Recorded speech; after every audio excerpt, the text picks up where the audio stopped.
Nous sommes de retour sur Direct Marché 8h42. Je reçois Thomas Page, l'écuyer stratégiste chez CPR Asset Management. Bonjour Thomas. Bonjour. Alors comme chaque vendredi, on fait la rétrospective de la semaine. Et cette semaine, eh bien tout d'abord, on a eu, c'était jeudi, les minutes de la Fed, c'était mercredi, les minutes de la BCE. On a vu notamment que certains gouverneurs de la BCE étaient plutôt favorables à un assouplissement plus agressif de ce qui a été finalement fait en décembre. Exactement, oui. On a observé une dichotomie totale sur les avis des gouverneurs. Alors bien entendu, ce n'est absolument pas détaillé. On n'a pas les noms ni des pays, ni des gouverneurs qui pouvaient s'affronter sur différents points de vue. Mais il y en avait en effet qui voulaient encore plus baisser le taux de dépôt. Ça fait quelques fois qu'on commence à parler de divergence de vues au sein de la BCE, alors qu'avant, Mario Draghi, on avait l'impression qu'il était un peu tout puissant, c'était lui le patron. Oui, alors c'est vrai qu'avant c'était lui le patron, que les avis divergeaient moins, mais c'était plus facile aussi d'être consensuel sur un avis. Notamment avant la création du QI, on voyait très facilement, au moment de la Grèce notamment, quels étaient les efforts nécessaires. C'était consensuel puisque finalement le problème était si important qu'il fallait trouver une solution drastique à la situation. Aujourd'hui, le problème est moins important, ou en tout cas, il est moins direct. Le problème, c'est l'inflation basse, c'est les chocs exogènes, donc la baisse du pétrole, le ralentissement chinois, qui ont un effet sur la zone euro qui finalement croît à mesure de 1,5% par exemple cette année. Donc la situation est bien meilleure qu'avant, mais toutefois les menaces demeurent. Donc quand agir maintenant, dans quelques temps, et c'est là où en fait, étant donné que c'est plus difficile d'être consensuel, les gouverneurs s'affrontent. Donc on voit que certains veulent aller plus vite, plus rapidement et plus fort, et d'autres au contraire qui veulent attendre et patienter. La semaine prochaine, on a d'ailleurs la prochaine réunion de la BCE, première de l'année 2016. Bon, on attend des choses ou pas du coup? Alors on attend, non. Clairement, on n'attend pas quelque chose. D'abord, ce qu'on a appris dans les minutes de la BCE de cette semaine, c'est quelque chose d'important.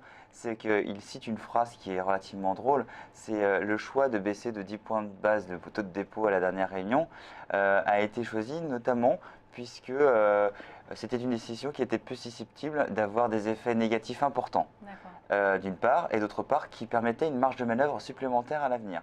Donc en gros, ça veut dire ça ne sert à rien, mais nous en gardons sous le coude.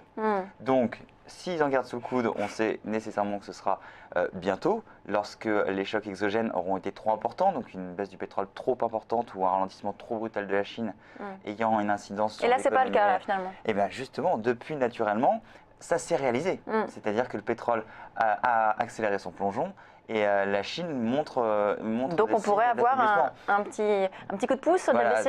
Donc la marge de main-d'œuvre qu'ils citent dans leur minute va arriver, mais certainement trop tôt pour le 21 janvier, donc la prochaine réunion, puisque ces chocs exogènes extérieurs sont vraiment trop récents. Il faut le temps, comme au même titre que la Fed, d'analyser ces chocs-là avant d'agir. En revanche, pour la réunion suivante, qui est tout début mars, là on peut s'attendre à aller plus loin dans le quantitative easing de la BCE.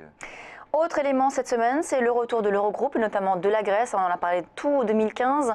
Là, ça y est, ils ont accepté finalement que le FMI soit partie prenante de ce plan d'aide. C'était un petit peu eux qui mettaient un peu des bâtons dans les roues pour qu'ils mettent en œuvre leurs réformes. Bon, là, finalement, ça devrait aller dans ce sens-là. Exactement. C'est la grande série américaine presque. La Grèce, donc on avait oublié qu'on avait une nouvelle saison qui démarrait. La nouvelle saison vient de démarrer, donc hier, avec une réunion de l'Eurogroupe, 19 ministres des Finances qui parlaient des réformes envisagées, étant donné que l'audit européen des institutions démarre la semaine prochaine à Athènes, pour voir comment ont été mises en application les réformes, leur fonctionnement, et surtout économiquement, qu'est-ce qu'on y gagne. Entre 5 et 10 milliards d'euros devront être débloqués à l'issue de cet audit s'il s'avère favorable, mais il y a d'autres questions en parallèle qui sont très importantes et qui vont jouer dans les semaines et mois à venir. C'est la série grecque pour l'année 2016. D'une part, le FMI, qui avait été mis de côté et qui s'était rangé de côté. Donc enfin, M. Tsipras a accepté d'avoir le FMI, contre qui il était, étant donné que... C'est pas vraiment Tsipras, en fait, c'est son remplaçant. Voilà, c'est son remplaçant, mais lui-même, M. Tsipras avait quand même énormément de problèmes avec le FMI, notamment pendant l'été dernier. L'été dernier, entre Christine Lagarde et M. Tsipras, il s'était passé beaucoup de choses. Ils n'étaient absolument pas d'accord sur les réformes et sur la difficulté et la dureté des réformes à envisager. Aujourd'hui, bon, ils mettent un peu d'eau dans leur vin. D'une part, et puis d'autre part, c'est absolument pas fini parce que les FMI, il n'est pas dit qu'ils acceptent de rentrer dans la discussion. Mais ce sera en fonction de l'audit européen, ça on le sait de sources sûres, en fonction de l'éventuel déblocage que le FMI reviendra. Mais là où le bas blesse, c'est politiquement, puisque même si tout se passait bien dans l'avancée des réformes et dans la poursuite du redressement grec, on a tout de même un problème puisque la majorité parlementaire de Tsipras s'est encore affaiblie. Il ne dispose plus que de 3 sièges au-dessus de sa majorité, lui permettant de faire passer la réforme. Donc on revient un petit peu. Si on risque de revivre un petit peu ce qui s'est passé l'année dernière. Tout à fait. Tout à fait, c'est pas du tout impossible. Si jamais les réformes sont trop dures, en demandent trop, il peut encore perdre de nouveaux ministres. Un remaniement à nouveau encore s'il est en minorité parlementaire, il ne pourra plus rien faire. Et on n'aura pas le choix que de dissoudre l'Assemblée et redemander des élections. Un bis repetita. Exactement. On passe à la Chine qui fait des remous sur les marchés. Pourtant, on a eu là récemment, cette semaine justement, on a eu des bons chiffres, notamment de la balance commerciale. Oui, c'était mercredi, la balance commerciale chinoise qui était attendue puisque le début de la semaine avait été encore un petit peu chaotique sur les marchés.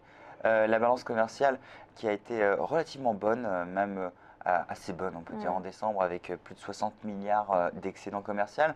C'est important puisque ce chiffre en novembre avait fait basculer les marchés dans le rouge très violemment puisqu'il avait fortement chuté et tout le monde voyait donc le ralentissement brutal de l'économie chinoise. Le chiffre de décembre vient contredire ce rapport. Non, c'est un ralentissement modéré et contrôlé de l'économie chinoise. Mais est-ce que les chiffres, on peut quand même leur faire confiance? Parce qu'il y a toujours ce doute-là. C'est ça le problème, c'est que ce chiffre de décembre, c'est le chiffre de fin d'année. Et on sait qu'en fin d'année, Pékin aime bien télécommander leurs chiffres pour se rapprocher des objectifs en glissement annuel. Tout le monde le fait un petit peu. C'est vrai, tout à fait.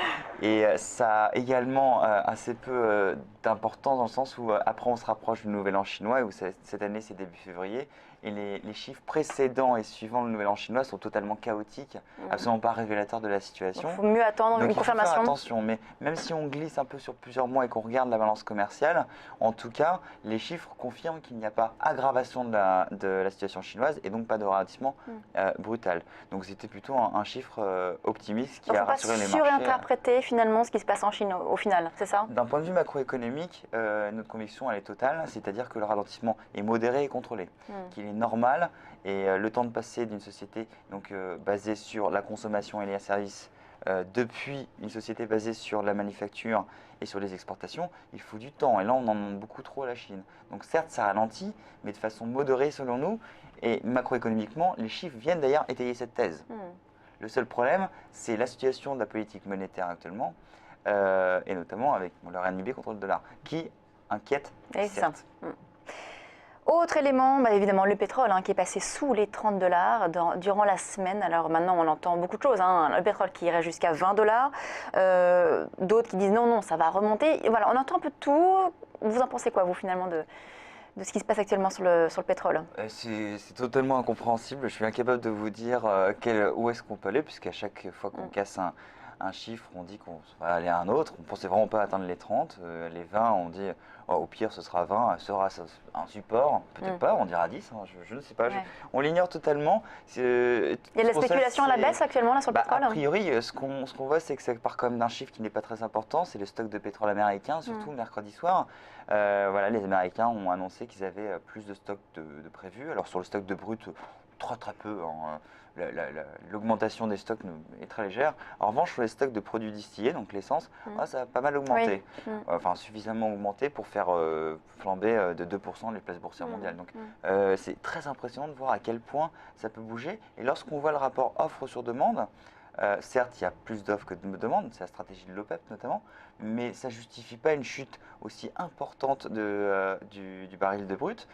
D'une part, et d'autre part, lorsqu'on regarde le ralentissement chinois et la baisse des importations en pétrole de la Chine, puisqu'on dit que la Chine consomme 70% des matières premières du monde et que donc c'est très orienté, on voit que les importations chinoises en matière de pétrole diminuent peu. D'accord. Donc, à part la spéculation à la baisse, il n'y a pas vraiment de raison que ça baisse. On ne voit pas, intrinsèquement parlant, le facteur déterminant. C'est bizarre. Il nous reste 10 secondes. Qu'est-ce qu'on suit la semaine prochaine?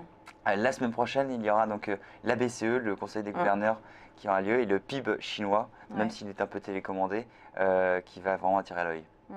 Également d'autres indices, par exemple l'indice ZOO aussi, on peut suivre ça, vous allez le suivre? Le PMI européen également, les indicateurs d'entreprise et d'enquête qui commencent la semaine prochaine en fin de semaine. Mais le plus important, c'est la BCE pour son discours vis-à-vis d'un éventuel quantitative easing supplémentaire et la Chine pour savoir un petit peu où on en est et rassurer éventuellement les marchés.